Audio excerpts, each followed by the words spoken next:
उद्धव जी महाराज ने कहा कि कृष्ण हम सबको छोड़कर चले गए। विदुर जी रोने लगे और रोते रोते मैत्री जी के पास गए और प्रश्न कर दिया, सुखाय कर्माणि करोति लोको न तै सुखं वान्य दुपारवंबा विंदेत भूयस्तत एव दुःखं यदत्र युक्तं भगवान वदेन्नः।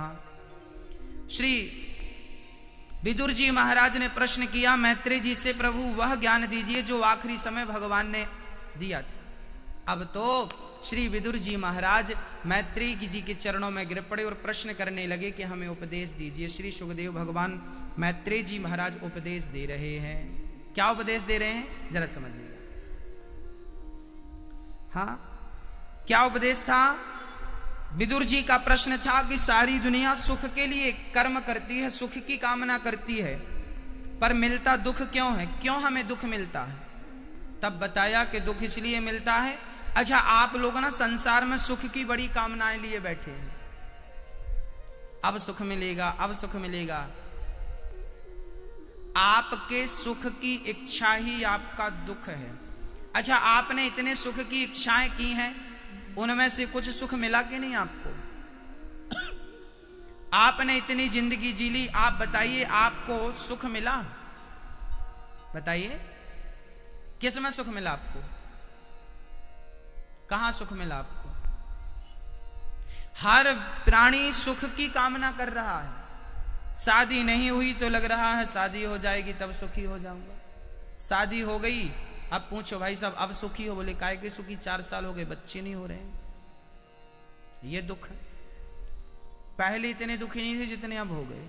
बच्चा हो गया महाराज जी, अब सुखी हो? बोले काहे की सुखी, पढ़ता लिखता कुछ नहीं है, उसकी चिंता, उसकी टेंशन। पढ़ लिख गया अब सुखी हो, नौकरी नहीं लग रही अब दुखी, नौकरी लग गई अब सुखी हो, विवाह नहीं हो रहा, अच्छी लड़की नहीं मिल रही, शादी हो गई, लड़की अच्छी मिल गई, अब सुखी हो। काहे की सुखी महाराज? मेरी सुनता नहीं, पत्नी को लेके घूमता रहता, चला गया छोड़ के, माँ बाप को छोड़ के। पूरी जिंदगी आप सुख की खोज करते हैं, पूरी जिंदगी सुख को तलाशते हैं, पर सुख मिलता नहीं। लगा कि हमें लाख रुपए मिल जाएंगे तब सुखी होंगे, फिर लगा कि 10 लाख मिल जाएंगे तब सुखी होंगे, फिर लगा 50 लाख मिल जाएंगे तब सुखी होंगे, फिर लगा 1 करोड़ मिल जाएगा तब सुखी होंगे। एक आदमी अमेरिका में मरा, उसके पास 400 अरब की संपत्ति थी। कितनी संपत्ति थी? 400 अरब रुपए थे उसके पास। जब मरा तो लोगों ने पूछा क्यों साहब आप तो दुनिया के सबसे अमीर आदमी हो गए, अब सुखी हैं आप? उसने कहा मैं सुखी नहीं। क्यों? बोले मेरा लक्ष्य था 10,000 अरब संपत्ति बनाने का। 400 ही अरब बनी, 1,000 अरब संपत्ति बनाने का उद्देश्य था, लक्ष्य था। अभी 600 अरब कम है। कितने कम है उसके पास? थे कितने? 400 अरब रुपए थे, और कम कितने थे? 600 अरब कम थे। इच्छाएं यदि आप पूरी करने निकले हैं तो याद रखना, आप 1 करोड़ रुपए कमाएंगे तो 1.5 करोड़ की कामना तुरंत हो जाएगी। आपको 2 करोड़ मिल जाए तो आपको 2.5 करोड़ की इच्छा तुरंत हो जाएगी कि ये मिल जाता तो ये और ले लेता, ये प्लॉट पड़ा है ये और मिल जाता, ये मिल गया तो ये और मिल जाता, वो मिल गया। आपको जितना मिलता जाता है आपकी इच्छाएं उतनी बढ़ती जाती है। अच्छा शुक तवा में कोई एक आदमी ऐसा है जिसकी इच्छाएं पूरी हो गई हों? बच्चों से लेके बुढ़ों से पूछो आप, एक की इच्छा पूरी हुई तो बताओ। और शुक तवा में छोड़ दो, पूरे होशंगाबाद शहर में बताओ, पूरे मध्य प्रदेश में बताओ, पूरे भारत में बताओ, पूरी दुनिया में बताओ, एक आदमी जिसकी इच्छाएं पूरी हो गई हो। जिनकी इच्छाएं पूरी हो गई वो विवेकानंद बन गए, बुद्ध बन गए, महावीर बन गए, रामकृष्ण परमहंस बन गए, तुलसीदास बन गए, मीराबाई बन गए। जिनकी इच्छाएं पूरी हो गई वो कबीरदास बन गए। जिनकी इच्छाएं अधूरी हैं वो अभी तक इच्छाओं को पूरी करने में लगे हैं। बाप दादे भी लगे थे आपकी पूरी करने में, उनकी भी नहीं भाई। आपकी भी नहीं होंगी। इच्छाएं कर लो ना पूरी, किसकी हुई बताओ? नहीं होंगी ये, कभी नहीं, किसी की नहीं हुई। जिनकी हो गई वो कबीर बन गए, रैदास भक्त बन गए, मीराबाई बन गई। इसलिए ये चाहत छोड़ दीजिए। सुख दुख का कारण क्या है? दुख का कारण है सुख की चाहत। चाह गई, कबीरदास जी क्या बोल रहे हैं सुन लो मैया, सुनो। चाह गई चिंता मिटी मनवा बेपरवाह।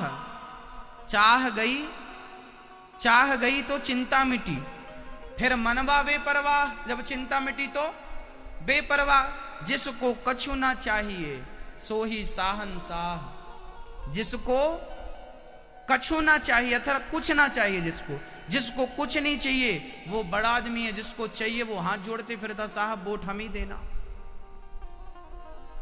जिन्हें चुनाव जीतना है हाथ उन्हीं को जोड़ना पड़ेगा। जिन्हें जीतने खड़े ही नहीं वो काय को जोड़ेंगे हाथ? जिन्हें कुछ चाहिए है वही तो दुखी हैं, जिन्हें कुछ नहीं चाहिए वो तो आज के आज सुखी हैं। उन्हें काय का दुख? आपकी इच्छाएं ही आपको रुलाती हैं, आपको सताती हैं, आपको पता नहीं चलता।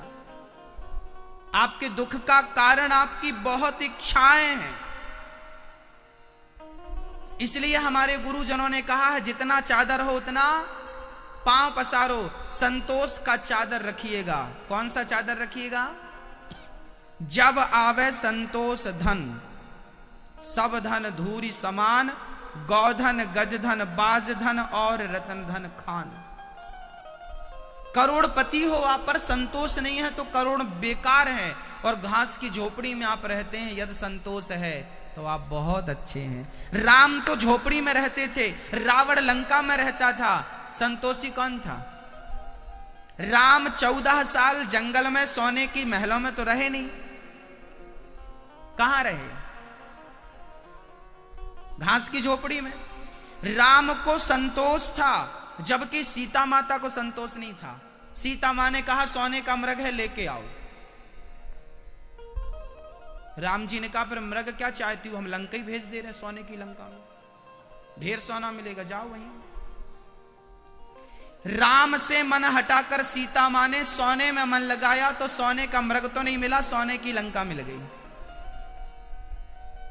सीता माता को लोभ आया मृग का, उनके जीवन में, सीता माता के जीवन में दुख आया तो उन्हें उस दुख का कारण क्या था? उस दुख का कारण केवल सीता माता का लोभ था, केवल चाहत थी। चाहत किसकी थी? सोने के मृग की। हाँ या ना? सोने के मृग की चाहत सीता मां ने की तो उन्हें दुख उठाना पड़ा। तुम चाहत करोगे तो तुम्हें दुख नहीं उठाना पड़ेगा। आपके दुख का कारण आपकी इच्छाएं हैं। राम झोपड़ी में रहते थे घास की, पर संतोष था उन्हें, संतोष। और रावण लंका में रहता था सोने की, पर संतोष नहीं था। मंदोदरी बड़ी सुंदर थी और सीता मां भी बड़ी सुंदर थी, पर 14 साल में सीता मां बिल्कुल सूख गई थी। चलते चलते सांवली पड़ गई थी। अपनी सांवली पत्नी पर राम संतुष्ट थे। अपनी जैसी भी पत्नी थी, दुबली पतली या जैसी भी थी, राम उसमें खुश थे। पर मंदोदरी जैसी सुंदर पत्नी को पाके भी रावण संतुष्ट नहीं था, तो दूसरों की पत्नियों पर नजर रखता था। राम के अंदर संतोष था, इसलिए आज उनके मंदिर बनाए जाते हैं। रावण के अंदर संतोष नहीं था, इसलिए उसके पुतले जलाए जाते हैं। संतोष रखना सीख लीजिए। विधाता ने जितना दिया उसमें क्या? मालिक इतना दीजिए जामे कुटुंब समाए, मैं भी भूखा ना रहूं, कोई साधु ना भूखा जाए। विधाता इतना ही देना कि मेरा भी पेट भर जाए और मेरे घर में आया अतिथि भी भूखा ना जाए। बस इतना ही देना, ज्यादा ना दे देना। ज्यादा देंगे तो अहंकारी हो जाऊंगा। ज्यादा धन अक्सर आपको चरित्र से भटकाता है, याद रखना। धनवान व्यक्ति ही चरित्र से गिरता है। अक्सर जिनने धन पाकर अपने चरित्र को बचाए रखा, जिन्होंने धन पाकर अपनी नम्रता को, अपने संस्कारों को बचाए रखा, समझना उन पर मेरे कन्हैया की विशेष कृपा है। नहीं तो अक्सर धन पाकर पहले इंसान चरित्र से गिरता है, सुरा और सुंदरी पहले सेवन करता है। धनी व्यक्ति के ये अवगुण है, उसे सुरा सुंदरी ज्यादा अच्छी लगती है। सुरा मतलब शराब बेटा, है ना? सुरा मतलब शराब, सुंदरी मतलब स्त्रियां। सुरा सुंदरी। मेरी मां, संस्कार से जीवन आगे बढ़ाओ भाई, संस्कारवान बनो, मान जाओ इन बातों को, समझ लो इन बातों को।